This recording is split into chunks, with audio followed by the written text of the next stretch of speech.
सभी। उम्मीद करती हूँ आप सभी बहुत ही अच्छे व स्वस्थ होंगे। तो बच्चों, हिंदी व्याकरण में शुरू करते हैं आज का अगला अध्याय, जिसका नाम है वर्ण विचार, फोनोलॉजी। देखिए, पढ़िए और समझिए। हल, मगर। उपयुक्त चित्रों के नाम बोलते समय मुख से अनेक ध्वनियाँ निकलती है। ह, अ, ल, अ मिलाकर हल बोलते ही हमारे मस्तिष्क में हल का चित्र उभर आता है। इसी प्रकार म, अ, ग, अ, र, अ इन ध्वनियों को मिलाकर मगर बोलते ही हमारी आंखों के सामने मगरमच्छ का चित्र उभर कर आ जाता है। ध्वनियों के मिलने से शब्द बनता है। भाषा में प्रयोग की जाने वाली सबसे छोटी ध्वनि वर्ण कहलाती है। इस ध्वनि के और टुकड़े नहीं किए जा सकते। तो बच्चों, भाषा की सबसे छोटी इकाई क्या होती है? वर्ण होती है। वर्णों को मिलाकर ही शब्द बनते हैं और वर्णों को आप और छोटा नहीं कर सकते। भाषा की वह सबसे छोटी इकाई जिसके टुकड़े नहीं किए जा सकते वर्ण कहलाते हैं। वर्ण ध्वनियों के लिखित और मौखिक दोनों रूपों के प्रतीक होते हैं, जैसे क, ख, ग, घ आदि। वर्ण को जब साकार रूप दिया जाता है तो वह अक्षर कहलाता है। वर्णमाला, अल्फाबेट। वर्णमाला का अर्थ है वर्णों की माला। अतः वर्णों की ऐसी माला जिससे वर्ण व्यवस्थित ढंग से रखे हों वर्णमाला कहलाती है। वर्णों की ऐसी माला जिसमें वर्ण क्रमबद्ध रूप से व्यवस्थित हों वर्णमाला कहलाती है। तो वर्णों की बच्चों जो वर्णमाला होती है उसमें सारे जो वर्ण होते हैं वो एक के बाद एक क्रमबद्ध तरीके से लगे हुए होते हैं, जिन्हें पढ़ना और समझना बहुत ही आसान हो जाता है। वर्णों के प्रकार, टाइप्स ऑफ लेटर्स। वर्ण दो प्रकार के होते हैं, स्वर, व्यंजन। स्वर, स्वरों का उच्चारण स्वतंत्र रूप से किया जाता है। इन्हें बोलते समय मुख से हवा बिना किसी रुकावट के बाहर निकलती है। हिंदी भाषा में इनकी संख्या 11 है। ये दो तरह से लिखे जाते हैं, अपने मूल रूप में अ, आ, ई आदि। व्यंजनों की मात्रा के रूप में क जमा आ बराबर का, क जमा ई बराबर की आदि। स्वरों के भेद। हिंदी वर्णमाला में स्वर दो प्रकार के होते हैं, क ह्रस्व स्वर, ख दीर्घ स्वर। ह्रस्व स्वर, इन स्वरों को बोलने में कम समय लगता है, इसलिए इन्हें ह्रस्व स्वर कहते हैं। ह्रस्व स्वर 4 हैं, अ, ई, उ, री। व्यंजन के साथ इनकी मात्राएं लगती हैं, जैसे इ, उ, री। ख दीर्घ स्वर, इन स्वरों को बोलने में अधिक समय लगता है, इसलिए इन्हें दीर्घ स्वर कहते हैं। दीर्घ स्वर 7 हैं, आ, ई, उ, ए, आई, ओ, औ। व्यंजन के साथ दीर्घ स्वरों की भी मात्राएं लगती हैं, जैसे आ, ई, उ, ए, आई, ओ, औ। अब हम बात करेंगे मात्राओं के रूप में। मात्राएं स्वरों के लिए निर्धारित चिन्ह मात्राएं कहलाती हैं। अ स्वर के अतिरिक्त सभी स्वर व्यंजनों के साथ जुड़कर मात्राओं का रूप ले लेते हैं। कैसे? आइए पढ़कर जानें। स्वर मात्रा वर्ण मात्रा के साथ प्रयोग। अ कोई मात्रा नहीं, क जमा अ बराबर क, कलम। आ की मात्रा इस तरीके से होती है, एक डंडा ऊपर रेखा। क जमा आ बराबर का, काजल। ई की मात्रा वर्ण के पहले आती है, क जमा ई बराबर की, किला। बड़ी ई वर्ण के बाद आती है, क जमा ई बराबर की, कील। उ, क जमा उ बराबर कु। अब उ की मात्रा जो होती है ये वर्ण के नीचे आती है, कुम्हार।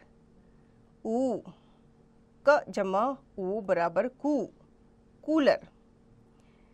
री, क जमा री बराबर क्री, कृष्ण। ए, क जमा ए बराबर के। अब ए की मात्रा जो होती है ये वर्ण के ऊपर आती है, एक तिरछा डंडा, केला। ऐ की मात्रा भी वर्ण के ऊपर आती है, लेकिन ये दो तिरछी रेखाएं आती है। क जमा ऐ बराबर कई, कैसा। ओ की मात्रा में एक डंडा और लग जाता है, ऊपर तिरछी एक मात्रा। क जमा ओ बराबर को, कोयल। औ की मात्रा में भी एक डंडा आता है, ऊपर दो तिरछी रेखाएं आती है। क जमा ओ बराबर कौ, कौतूहल। व्यंजन वर्ण स्वरों की सहायता से बोले जाते हैं। व्यंजन को बोलते समय मुख के भीतर की हवा रुकावट के साथ बाहर निकलती है। हिंदी वर्णमाला में अतिरिक्त व्यंजनों को मिलाकर व्यंजनों की कुल संख्या 35 है, जो निम्न प्रकार है। क वर्ग क, ख, ग, घ, अंग। च वर्ग च, छ, ज, छ, या। ट वर्ग ट, ठ, ड, ढ, अण। त वर्ग त, थ, द, ध, न। प वर्ग प, फ, ब, भ, म। य, र, ल, व ये अंतस्थ वर्ण हैं। श, श, स, ह ये ऊष्म वर्ण है और अतिरिक्त वर्ण है अड़, अढ़। व्यंजनों को बोलते समय मुख के अंदर की वायु कंठ, जीभ, दांत, होठ और तालु आदि अंगों से टकराती है। व्यंजन के भेद। हिंदी वर्णमाला में 3 प्रकार के व्यंजन होते हैं। पहला होता है स्पर्श व्यंजन, दूसरा होता है अंतस्थ व्यंजन और तीसरा होता है ऊष्म व्यंजन। इनको एक एक करके विस्तार पूर्वक जान लेते हैं। स्पर्श व्यंजन क्या होता है? स्पर्श का अर्थ है छूना।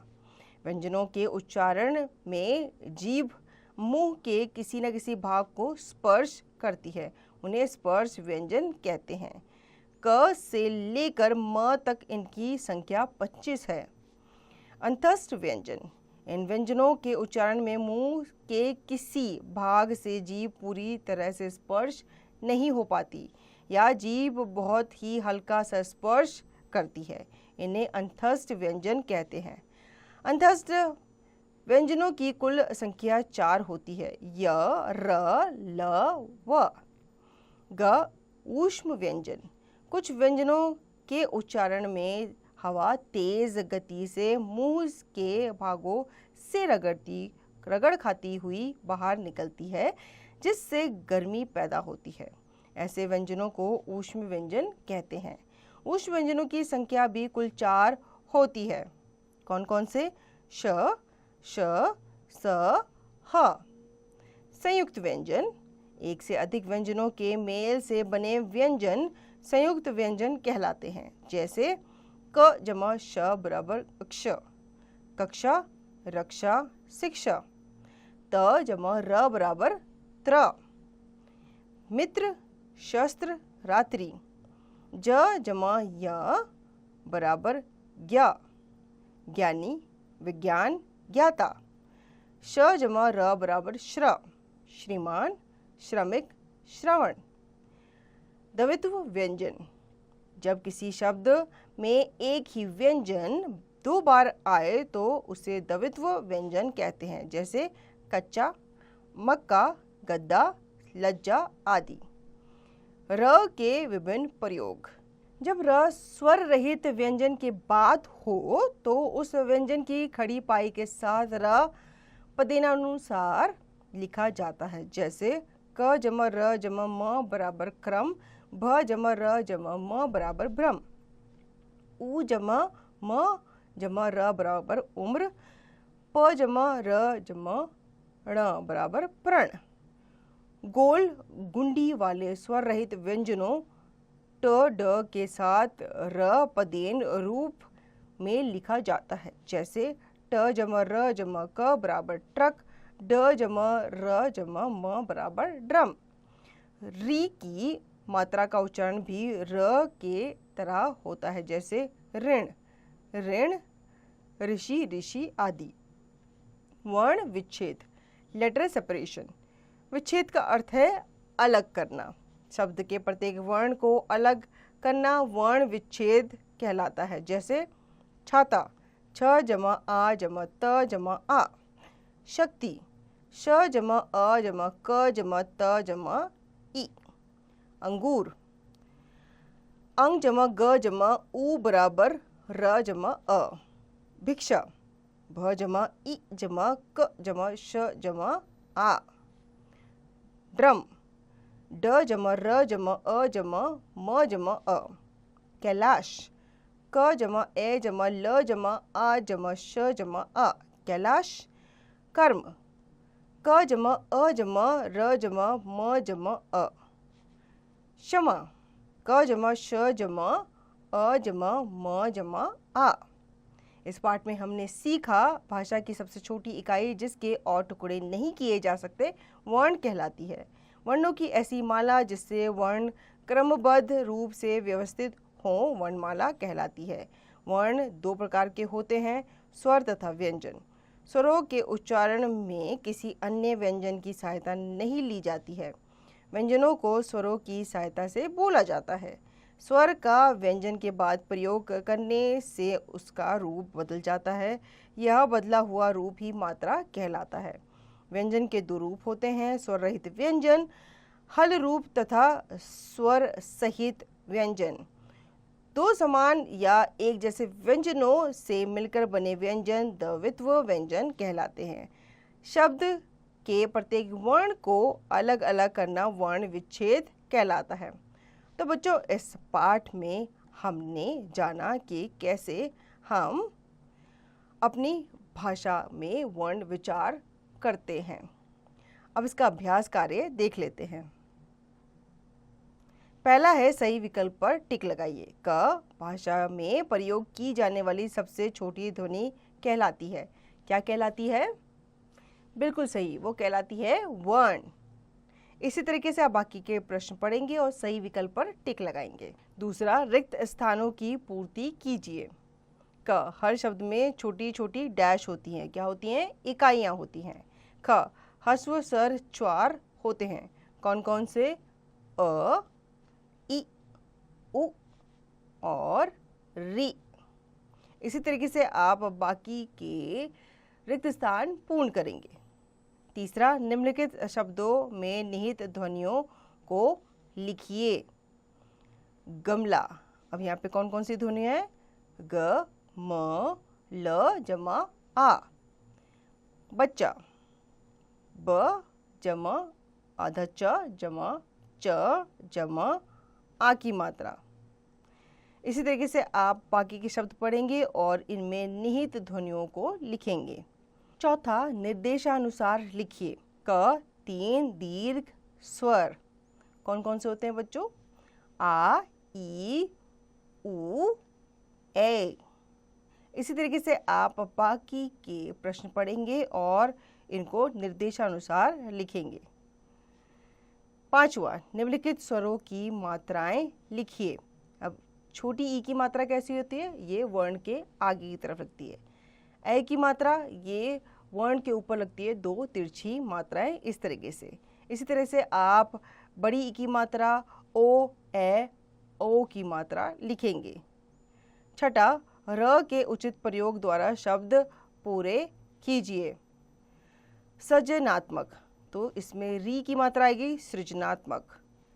ठीक है, इसी तरीके से आप बाकी शब्दों को र के उचित प्रयोग द्वारा लिखेंगे, पूर्ण करेंगे। सातवां, निम्नलिखित प्रश्नों के उत्तर दीजिए। वर्ण किसे कहते हैं? तो वर्ण जो होती है ये भाषा की सबसे छोटी इकाई होती है जिसके हम टुकड़े नहीं कर सकते। इसी तरीके से आप बाकी के प्रश्न पढ़ेंगे और इनका उत्तर आप स्वयं देंगे। करके देखिए गहन विचारात्मक क्रिटिकल थिंकिंग। निम्नलिखित चित्रों के नामों में जिन स्वरों की मात्राएं आई हैं उन्हें लिखिए। पहला है कुम्हार। ठीक है, तो कुम्हार में आप जिन जिन स्वरों की मात्राएं हैं जैसे कि क में उ की मात्रा, फिर म, ह पे आ की मात्रा और र। अगला चित्र है बच्चों मैना का। मैना में आई की मात्रा है म जमा आई की मात्रा जमा न जमा आ की मात्रा। अगला चित्र है गाय का। ग जमा आ की मात्रा जमा य, ये बन गया गाय। तो बच्चों मुझे उम्मीद है आपको ये अध्याय अच्छे से समझ में आया होगा। अब इस अध्याय को आप पुनः दोहराएंगे और इसका अभ्यास कार्य भी आप स्वयं करेंगे।